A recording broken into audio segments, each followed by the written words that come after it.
Olá, queridos. Gostaria de vê-los aqui por um momento.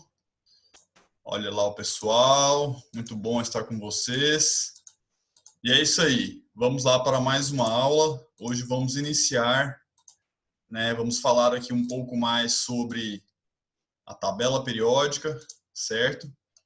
E a relação que existe entre a tabela periódica, né, e a distribuição eletrônica dos elementos químicos.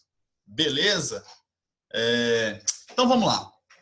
Bom, então essa aqui, né, é a nossa tabela periódica atual, né, que depois da lei periódica de Moseley, né, os elementos químicos passaram a ser organizados não pela sua massa atômica, mas sim pelo seu número atômico, não é mesmo? Então a gente começa aqui com o hidrogênio, com o hidrogênio 1, não é? Seguido aí à direita, na outra extremidade, o hélio, número atômico 2. Voltando aqui ó, na segunda linha, lítio, berílio, boro, carbono, nitrogênio, oxigênio, flúor, neônio, não é mesmo? Dando sequência aí por um número atômico crescente. Né? E o que é o número atômico? Vamos lembrar aqui, é a quantidade de prótons que existe no núcleo dos átomos, certo? Então, vamos lá. Bom, turma, na tabela periódica atual, nós temos linhas verticais, né? Essas colunas, elas são chamadas de grupos ou famílias. Neste desenho que está disponível aqui neste slide, a gente consegue observar que está aqui de azul, né, o grupo, não é mesmo? Isso aqui ó, é um grupo, aqui é um outro grupo, não é mesmo? São chamados de grupos ou famílias, e são um total de 18, certo? Então, nós temos aqui elementos do grupo A, né? Uma vez um aluno me disse, professor, eu sei identificar, porque os elementos do grupo A, eles são as colunas que são as mais altas. E isso é verdade, né? Os elementos do grupo A, ou as famílias A, elementos representativos ou típicos, são essas colunas mais altas. Ao passo que os elementos de transição, os elementos do grupo B, são aqui, ó, essas colunas mais baixas. Beleza? Entre os elementos de transição, a gente tem os elementos de transição externa, que estão aqui marcados neste momento, e os elementos de transição interna, né, os actinídeos e lantanídeos, certo? Daqui a pouco a gente vai ver que esses elementos aqui, ó, os elementos de transição externa são o bloco D, e os elementos de transição interna são os elementos do bloco F. Tá bom? Alguns slides para frente a gente vai falar disso novamente. Atenção que todos os elementos que são pertencentes ao grupo dos elementos de transição, né, esses elementos de transição, eles também são chamados de metais de transição. Adivinha por quê? Porque todos esses elementos são, de fato, metais. Tá joia? Bom, a tabela periódica, por sua vez, pessoal, ela possui 7 períodos, ou seja, 7 linhas horizontais, não é mesmo? E as quantidades de elementos químicos em cada uma dessas linhas não é sempre a mesma, né? Observe que na primeira linha a gente tem apenas 2 elementos químicos, não é mesmo? Já a segunda linha e a terceira linha nós temos um total de 8 elementos, né? 2 mais 6 aqui, 8 elementos. 2 mais 6, 8. E aqui, a partir do quarto período, nós temos 18 elementos químicos em cada uma dessas linhas, ou seja, em cada um destes períodos. Note aqui, mais uma vez, que temos um total enumerado aqui, ó, nessa coluna que eu estou circulando, a quantidade de períodos que a tabela periódica apresenta, né? São 7 períodos. Aí tem gente que às vezes me pergunta, professor, mas e essas duas linhas que estão aí embaixo? O que elas são? Elas não seriam outros 2 períodos extras? Não, não são. Essas duas linhas, elas pertencem ao 6º período, que são os lantanídeos aqui, ó, do elemento químico 57 ao 71, né? Então, os lantanídeos pertencem ao 6º período e os actinídeos pertencem ao 7º período. Tá beleza? Bom, e o que o período informa para a gente? O período ele tem uma informação muito interessante, né? Ele diz para a gente a quantidade de níveis eletrônicos que o elemento nele presente possui. Igual está escrito aqui, ó, um elemento do 5º período, como o rubídio, ele possui seus elétrons distribuídos em 5 níveis de energia. Os elementos que estão no terceiro nível, né, presentes no terceiro nível da tabela, no terceiro nível, não, me desculpe, no terceiro período, eles têm apenas 3 níveis eletrônicos, certo? E igual eu escrevi aqui, ó, neste exemplo, vejam bem, né, no sexto período, do césio ao radônio, todos eles possuem 6 níveis eletrônicos preenchidos. Um elemento artificial, tem uma pergunta aqui, o que seria um elemento artificial? Um elemento artificial são aqueles que não, né, de fato não aparecem na natureza, né? Eles foram desenvolvidos em laboratório, tá certo? Então tá bom. Bom, e essa informação que também é muito preciosa, vejam bem, é possível, né, se localizar, aqui a colocação não ficou boa, né? É possível se localizar um elemento, ou um elemento é possível de ser localizado na tabela periódica pelo seu elétron diferencial ou diferenciador. Tem gente que pode não estar lembrando que é um elétron diferencial, mas eu já adiantei. O que é o elétron diferenciador? É o que corresponde ao elétron de maior energia de um átomo, né, que está no subnível mais energético. Ou seja, é aquele último elétron que está sendo posicionado no diagrama de Linus Pauling, certo? Então, vamos ver o que isso aqui está dizendo. Então, aqui mais uma vez, na tabela periódica com os grupos na vertical, ou famílias, não é mesmo? E os períodos na horizontal, as linhas. Bom, os elementos de um mesmo grupo, eles possuem de fato o mesmo número de elétrons na camada de valência. Diz aí, ó, quem sabe o que é camada de valência? Tchan, tchan, tchan, tchan. É a última camada, né, que vai ser preenchida de elétrons. É a última camada da distribuição eletrônica, tá bom? E os elementos de um mesmo período, eles possuem, né, de um mesmo período, eles possuem o mesmo número de níveis de energia, igual a gente já havia comentado anteriormente. Mais uma vez, para endossar o que é o subnível mais energético, o subnível mais energético é o último a ser preenchido no diagrama de Linus Pauling, aquele diagrama que segue a lei, né, das diagonais, o princípio de Aufbau, ou vocês também podem encontrar este princípio de Aufbau como chamado de regra de Mandelung, tá bom? Então, subnível mais energético é o último a ser preenchido no diagrama de Pauling. Bom, avançando aqui mais um pouquinho, né, vamos falar aqui dos elementos representativos ou típicos, certo? São, de fato, os grupos A, né, ou famílias A, as colunas mais altas, né, professor? Exatamente, são as colunas mais altas. As duas primeiras e as 6 últimas, né, as duas primeiras do lado esquerdo e as 6 últimas ali, ó, do lado direito. Então, pessoal, vejam bem, ó, o grupo 1, ou grupo 1A, ou família 1A, é a família dos metais alcalinos. Ela possui na sua camada de valência, CV aqui, ó, vamos lembrar que CV a gente está abreviando como sendo camada de valência. Os elementos do grupo 1A vai apresentar um elétron na camada de valência, né? O grupo 2, ou grupo 2A, ou família 2A, é chamado de família dos metais alcalino terrosos, certo? E apresentam 2 elétrons na camada de valência. Conseguem perceber, pessoal, que ó, à medida que a gente vai avançando do grupo 1 para o grupo 1A, para o grupo 2A, para o grupo 3A, a quantidade de elétrons vai crescendo de acordo com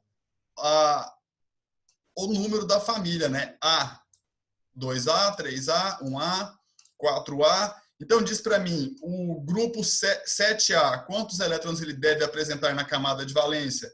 Exatamente, né? 7 elétrons, tá bom? Então, por favor, eu gostaria que vocês atentassem para os nomes, né, específicos dessas famílias. 1A, metais alcalinos, 2A, alcalino terrosos, né, 3A é a família do boro, não tem um nome de fato específico. 4A é a família do carbono, 5A é a família do nitrogênio. Vamos voltar aqui, ó. 5A, quantos elétrons a gente espera que ela tenha, né? os elementos da família 5A, quantos elétrons a gente espera na camada de valência? Exatamente 5 elétrons, certo? A família 6A ou grupo 6A ou grupo 16 vai apresentar o quê? 6 elétrons na camada de valência. E esta família, este grupo, tem um nome específico, é a família dos calcogênios.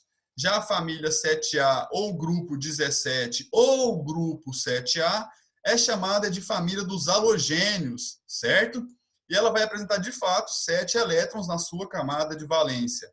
Já o grupo 18 ou grupo 8A ou família 8A é a tal, né, a famosa família dos gases nobres, ou também, ultimamente, chamada de família 0. Né? Por ser 8A, a família 8A, ela vai apresentar na sua camada de valência ali 8 elétrons. Tá beleza? Então, vamos seguindo, vamos seguindo. Olha a abreviaçãozinha aqui, ó, subnível mais energético. Nós vamos usar esse SME aqui algumas vezes. Por gentileza, atentem-se. Outra coisa interessante é que os elementos pertencentes a essas famílias ou grupos, né, dos elementos representativos ou típicos vão possuir o seu subnível mais energético em S ou P. Tá bom? Então, se você faz a distribuição ali e vê que o subnível mais energético está em S ou P, com certeza você pode fechar o olho e afirmar que pertence sim a um grupo, a um elemento representativo ou típico. Bom, né, os elementos, né, do grupo A, eles vão ter, igual a gente já falou, a quantidade de elétrons relativamente igual, relativamente não, mas sim igual ao nome do grupo, né? O grupo 1A, 1 elétron, o grupo 5A, 5 elétrons na camada de valência, e o grupo 6A com 6 elétrons na camada de valência, assim como os demais. Isso tratando-se de elementos representativos, né? Os grupos A. Agora, uma observação interessante aqui, ó. O hélio, por sua vez, ele é uma exceção. Ele está no grupo 8A e só possui 2 elétrons na camada de valência. De fato, uma exceção.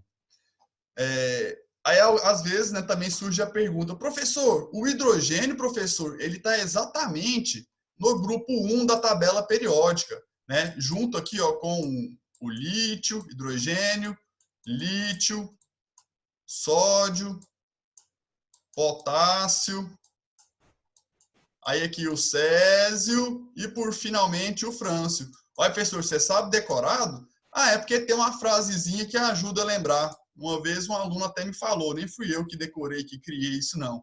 Ele falou assim, professor, eu tenho um jeito de falar os elementos da família 1A. Eu falei, como é que é? Ele, uma frase. É assim, ó. Hoje, li, na. Capa. Ah, faltou um elemento aqui, ó.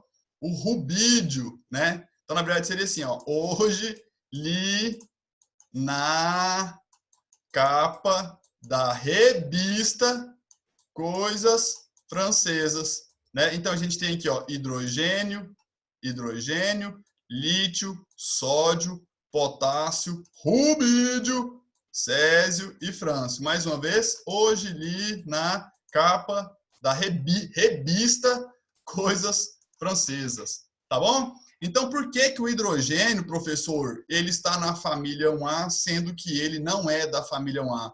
Porque todos aqui, pessoal, são metais. O hidrogênio não é um metal. Então, ele está na família 1A exatamente porque ele só tem um elétron na sua camada de valência. Então, eventualmente, ele é posicionado, né, em algumas tabelas fora da tabela, numa posição ali deslocada. Tá bom? Então, vamos dando sequência. Bom, pessoal, já os elementos de transição, né, os elementos de transição externa, eles vão apresentar aqui, ó, subníveis, né, os elementos de transição externa vão apresentar aqui o subnível mais energético, como subnível D, certo? Vamos lá, né? O grupo 3 ou 3B, ele vai apresentar 2 elétrons na camada de valência e o subnível mais energético como D1. A observação que é interessante de fazer é que, de fato, todos esses elementos eles vão apresentar 2 elétrons na camada de valência. E o subnível mais energético sempre vai ser o quê? O subnível D. Então, atenção para isso, né? O grupo 3B, 1 elétron, no subnível mais energético. O 6 com 4 elétrons, né? No subnível, desculpe, 5 elétrons. Não, tá errado aqui deveria ser 4, me desculpem. 4 elétrons no subnível mais energético. O 9B com 7 elétrons. Só que como é que a gente identifica, na verdade, né? Professor, seria da 9B, seria da família 9, por que ele tem 7 elétrons aqui, ó, no subnível mais energético? Atenção, pequeno gafanhoto, o subnível mais energético, ele tem 7, mas na camada de valência ele tem 2. Então, como é que a gente encontra aqui, ó, a família dele? A gente soma os elétrons da camada de valência com os elétrons do subnível mais energético. 2 mais 7, a gente vai ter o quê? 9. Vamos fazer outro teste aqui, ó. Por exemplo, esses elementos pertencentes ao grupo 5B. A gente tem 2 elétrons na camada de valência e tem 3 elétrons no subnível mais energético. 2 mais 3, nós temos um total de 5. Ou seja, grupo 5B. Tá bom?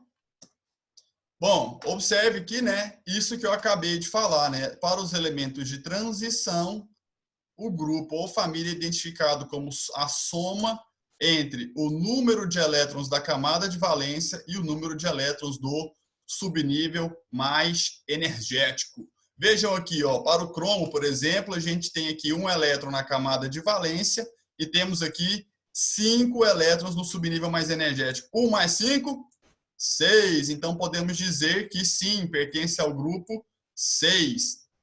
Aqui, 1 mais 5, 6 novamente. Eventualmente, vocês podem me perguntar, professor, você acabou de falar que eles possuem 2 elétrons na camada de valência, mas eu coloquei aqui neste slide exatamente aqueles que são exceções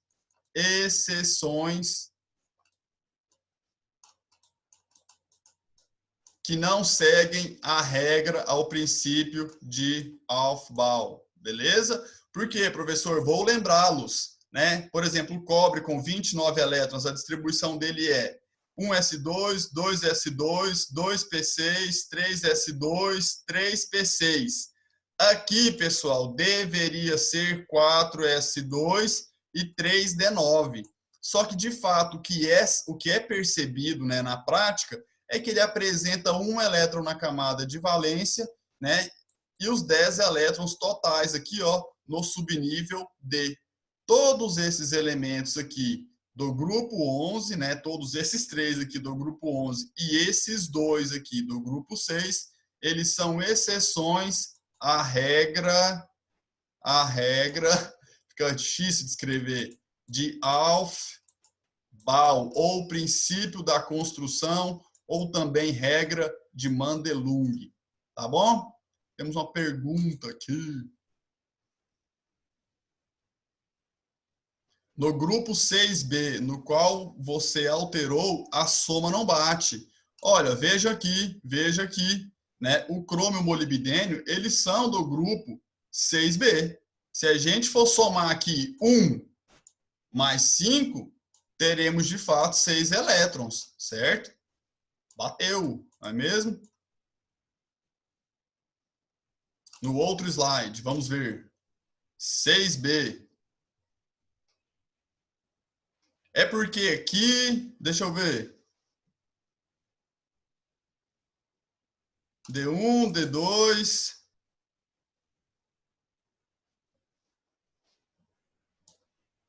Dois elétrons. Mais 3, 5. É porque aqui está errado, né? Eventualmente, é porque a regra que a gente está usando aqui, pessoal, me desculpem, né? Às vezes não fica muito claro. Isso aqui está errado, né? Eventualmente, a regra é, todos eles vão apresentar, de fato, 2 elétrons na camada de valência. Só que aqueles que eu posicionei aqui no grupo 6B, eles vão apresentar alguns 1 elétron na camada de valência e 5 elétrons no subnível mais energético. Eu vou consertar isso aqui depois, tá bom? Eu vou colocar lá no site, eu vou colocar já arrumadinho. Obrigado pela observação.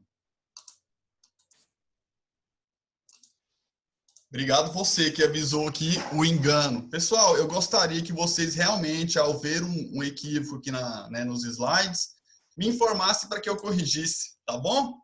Então, beleza. Vamos adiantando, vamos para frente. Então, pessoal, agora vamos falar dos elementos de transição interna, né? Os elementos de transição interna são aqueles que pertencem ao grupo dos lantanídeos e actinídeos, certo? Eles pertencem, de fato, ao grupo 3B da tabela periódica, né? Então, por estarem deslocados deste grupo, eventualmente pode surgir a confusão de qual é a família ou o grupo que eles pertencem. Então, fica marcado aqui, né? Lantanídeos e actinídeos pertencem ao grupo 3B da tabela periódica. E o subnível mais energético destes elementos é, sim, o subnível F. Tanto é que eles constituem o bloco F da tabela periódica. Se vocês tiverem acesso a uma tabela periódica em mãos, vão perceber que exatamente no sexto período sexto período família 3B, vai existir um quadradinho indicando que é a série de lantanídeos, certo? Sexto período, lantanídeos. E actinídeos no sétimo período, também grupo 3B.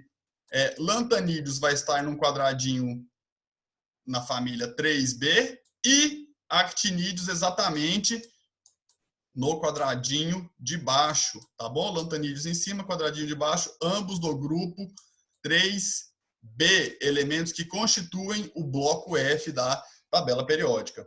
Então, tá aqui, pessoal, né, a classificação quanto ao subnível mais energético, os chamados blocos da tabela periódica. O bloco S, que constitui os elementos aqui, ó, pertencentes aos grupos 1A a 2A, os elementos aqui, ó, do bloco P, que compreendem os grupos de 3A até 8A, com exceção do hélio, certo? E o bloco D, que está aqui, ó, com elementos que possuem o subnível mais energético no subnível D, certo? E por fim, não menos importante, os elementos pertencentes ao bloco F, né, igual havia dito anteriormente, os elementos aqui, ó, actinídeos e lantanídeos. Beleza? Pura? Então tá bom. Bom, agora que a gente já tem uma divisão com relação às propriedades físicas e químicas, né? São os 4 grandes grupos da tabela periódica, certo? Eventualmente, no passado, a gente tinha 5 grupos. O grupo dos semimetais, ele foi excluído. Ele não existe mais, né? Os elementos que compunham o grupo dos semimetais, eles foram ou divididos em metais ou divididos em ametais. Então, a gente tem o hidrogênio, que é um elemento atípico, certo? E a gente tem aqui, ó, todos esses elementos marcados com a cor azul, como sendo quem? Como sendo os metais, certo? Os metais. A gente tem aqui os elementos marcados em amarelo como sendo os ametais ou não metais. E aqui, nesta coluna azul claro aqui, ó, esse azul ciano, os gases nobres. Beleza? Sim, os gases nobres. Né? Então, quando a gente falar assim, qual dos 4 grandes grupos da tabela periódica este elemento pertence? Ele pertence ao grupo dos metais. Isso vai ser importante, galera, porque quando a gente for falar das ligações químicas, a gente vai saber que ligações covalentes, elas ocorrem principalmente entre ametais. Já as ligações iônicas, né, ligações com caráter mais iônico, elas vão acontecer entre metais e ametais. Estão dando uma lembradinha aí? Sim? Então vamos lá. Bom, galera, quem são os elementos metálicos? Algumas das propriedades, essas propriedades, galera, são propriedades aqui, ó, gerais. Um ou outro elemento metálico, eles podem ter aqui né, um perfil um pouco diferente, né, dessas propriedades, mas isso aqui, de maneira geral, é o que está valendo, tá bom? Então, a gente sabe que os metais, né, são bons condutores de calor e eletricidade. Geralmente, eles possuem elevados pontos de fusão, pontos de ebulição e densidade. Né? A temperatura ambiente, eles são sólidos, com exceção do mercúrio. Né? O mercúrio, ele é um metal que a temperatura ambiente, ele é líquido. E também, né, pessoal, o brilho característico. Né? Os metais, eles apresentam um brilho característico que a gente percebe, né? Olha, isso aqui é um metal, né? Olha só o brilho dos metais aqui, ó, pessoal. Essa figura aqui ilustra bem o que a gente está falando. Eles são altamente maleáveis e dúcteis, né? Apresentam alta maleabilidade e ductilidade. Eu escrevi errado aqui, ó. É ductilidade. Esse ductibilidade aqui está errado. Vejam que este metal aqui, ó, a gente pode fazer o quê? Fios. E isso é ser dúctil, não é mesmo? E o que é ser maleável, né? O que é a maleabilidade? É a capacidade que a gente tem de formar lâminas com esses metais. Tudo bem? Vocês já tiveram, né, experiência em ver uma folha de zinco? O zinco é um metal muito utilizado, pessoal, para se fazer calhas, né? Aqueles dutos em que a gente recolhe, em que a água do telhado é recolhida para poder ser dispersa no local específico. Então, o zinco, ele é um metal que ele é muito fácil de se fazer folhas, ele é muito maleável. Não significa que ele é mole, não, viu? Atenção, já me falaram isso várias vezes. Ah, professor, é mesmo, é um metal mole. Não, não é por isso, tá bom? Bom, os metais, eles reagem com ácidos, eles formam óxidos básicos e tendem a formar cátions. O que é essa tendência de formar cátions? É perder elétrons com facilidade, certo? E eles também formam aletos iônicos, compostos iônicos junto com os aletos. Beleza? Bom, já os metais e não metais, eles são maus condutores de calor e eletricidade, são pouco maleáveis e dúcteis. Ah, aqui eu já escrevi certinho, né? Tá certo. Eles possuem baixos pontos de fusão, ebulição e densidade. Eles podem se apresentar nos 3 estados físicos, sólidos, líquidos e gasosos, né? Nós temos a metais nesses 3 estados. Eles não possuem brilho de maneira geral, não reagem com ácidos, eles formam, ao invés dos metais, óxidos ácidos e não óxidos básicos. Os metais, por sua vez, eles têm tendências de formar ânions, me desculpe, e por sua vez, eles formam aletos covalentes, não é mesmo? Quando os metais eles se ligam uns com os outros, a tendência é de que essa ligação tenha um caráter mais covalente do que iônico. Já falando de ligação química, né?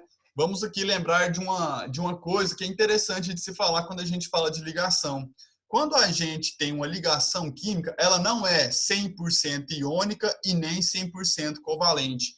Existe, né, uma palavra que é interessante de se falar. Ela tem um caráter mais iônico ou um caráter mais covalente, né? E por sua vez, os ametais eles tendem a formar aletos covalentes, ou seja, ligações com um caráter mais covalente. E atenção, atenção! Nós temos aqui algumas exceções dessas propriedades que a gente acabou de falar. Né? O silício e o germânio, eles são ametais e, por sua vez, eles são o quê? São bons semicondutores utilizados na indústria de informática. Né? O carbono, pessoal, na forma de grafite, né? O carbono é um metal e a gente tem como regra geral de que os ametais são maus condutores. Entretanto, o grafite ele é um excelente condutor de corrente elétrica. Em equipamentos eletroeletrônicos aí, eventualmente a gente pode encontrar peças, né, cuja condução da corrente se dá, né, por meio de um pedaço de grafite, certo?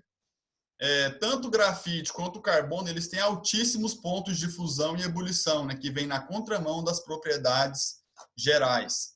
Né? O boro e o silício, pessoal, apesar de ametais, eles apresentam um brilho, né, que é característico de metais. e também apresentam altos pontos de fusão e ebulição.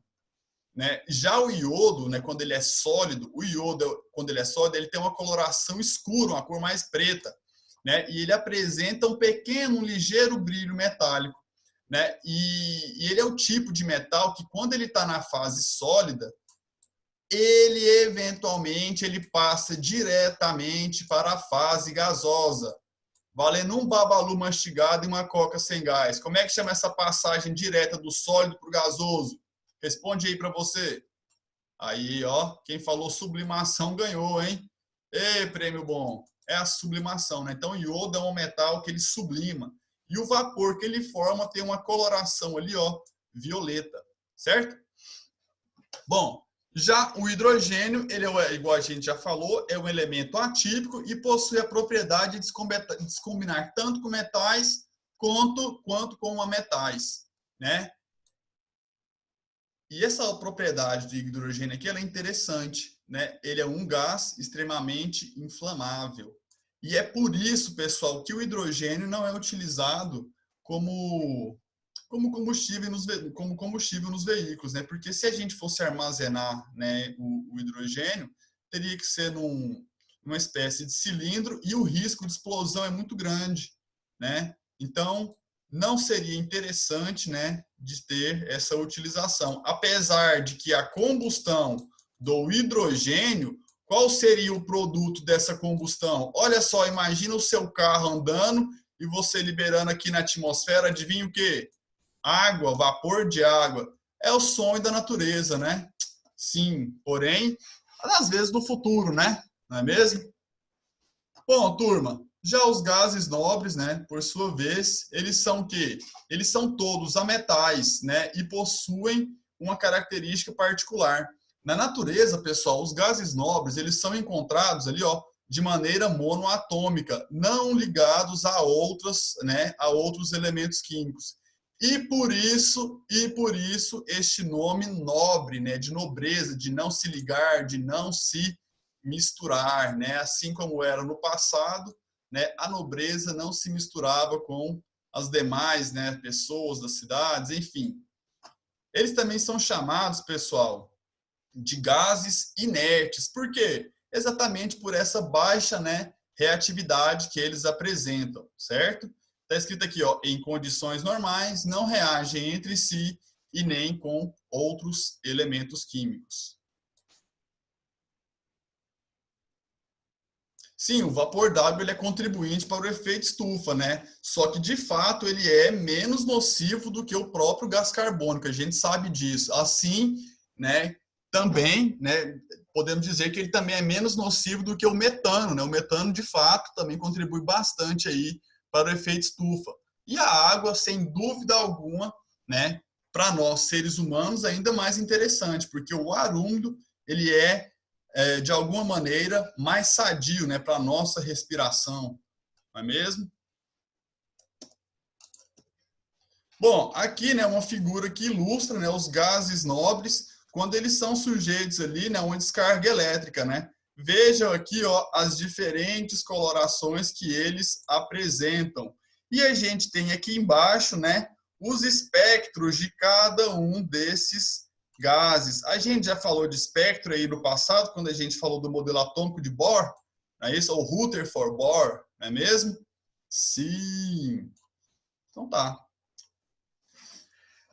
Bom, turma, entre os elementos artificiais, a gente tem os transurânicos e os cisurânicos, né? Tá escrito aqui, ó, urânio é o elemento natural de maior número atômico. Aqueles que apresentam o número atômico maior ou igual a 93 são chamados de transurânicos. E aqueles com o número atômico menor do que 92 são chamados de quê? São chamados de cisurânicos. Atenção que nós temos somente dois elementos químicos, o tecnécio e o bromécio. Tá bom? Bom, já os elementos radioativos, né, pessoal, a gente pode afirmar com certeza que todos aqueles que têm número atômico maior, todo elemento químico que tem o número atômico maior ou igual a 84, ele vai ser radioativo.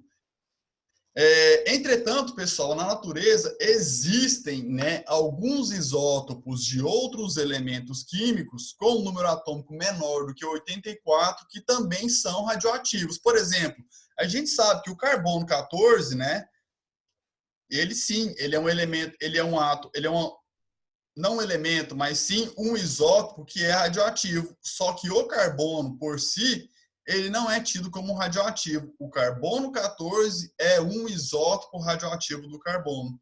O hidrogênio 3, também chamado de trítio, ele também é um isótopo radioativo. E o césio 137 também, um isótopo radioativo do césio, certo? Bom, com relação aos estados físicos, pessoal, a gente pode encontrar, né, as substâncias, né, os elementos químicos se combinando para formar substâncias simples. E essas substâncias simples vão apresentar-se ou no estado gasoso, ou no estado líquido, ou no estado sólido. Isso em que condições, professores? Nas condições ambiente, 25 graus Celsius e 1 atm de pressão. Eu estou falando isso porque a gente pode ter qualquer substância, pessoal, em qualquer um desses três estados físicos se a gente mudar a temperatura e a pressão, né? Então, a temperatura ambiente, né, sob a pressão de 1 atm, nós vamos ter aqui, ó, as substâncias gasosas, como exemplo do gás hidrogênio, gás nitrogênio, o gás oxigênio, o gás flúor, que apresenta essa coloração amarelo clarinha, e o gás cloro, que vai ser um amarelo esverdeado. Além disso, né, pessoal, os gases nobres, né, que a gente já viu ali atrás alguns exemplos. Temos uma pergunta. Até o hélio? O que é até o hélio? Porque, se não me engano, o hélio não tem status. Exatamente, né? Existe um impasse com relação ao hélio, né? Então, a gente deixa aí o hélio como sendo uma exceção. Obrigado, viu, Caio, pela lembrança. Valeu. Vamos adiante. Bom, entre as substâncias que se apresentam na fase líquida, certo? Né, no estado físico líquido, a gente tem o bromo, né, que é um líquido castanho avermelhado muito característico, vocês podem ver aqui nessa imagem, certo? E o mercúrio, né? O mercúrio, que é esse líquido prateado aqui, ó, tem um aspecto muito peculiar, não é mesmo? Bom, pessoal, com exceção dessas substâncias que a gente falou anteriormente, todas as demais se apresentam no estado sólido, como a gente pode perceber aqui nessa imagem, né?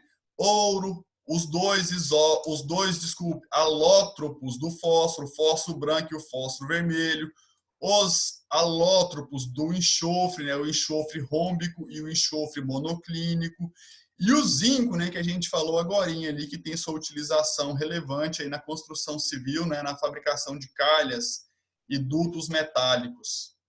Bom, galera, o que eu tinha para falar para vocês hoje era isso. Dê uma olhada novamente nesses slides, né, e contem com a gente. A plataforma está às ordens e vai ser uma honra responder as dúvidas de vocês, tá bom? Na próxima aula a gente fala mais umas propriedades gerais de algumas substâncias, né, de alguns elementos químicos, e eu vou deixar uma lista, né, a partir da próxima aula, uma lista sobre tabela periódica aí, e iremos resolver no futuro, tá bom? Então, espero que todos fiquem bem, se cuidem, um abraço e até mais, viu, galera? Valeu, tudo de bom. Tchau!